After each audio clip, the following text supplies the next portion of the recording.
Today we have the 2018 Ford Tourneo Custom. This vehicle has done just over 57,000 miles. It has a manual transmission and a diesel fuel type. As we step inside, we can see that we have 8 seats in total.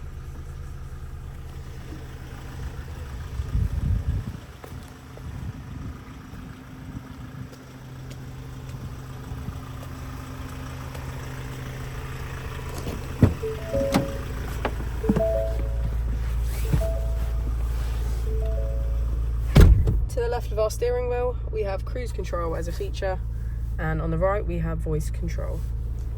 Moving on to our screen, we can access navigation, Bluetooth and mobile apps, emergency assistance, Apple and Android CarPlay, and valet mode.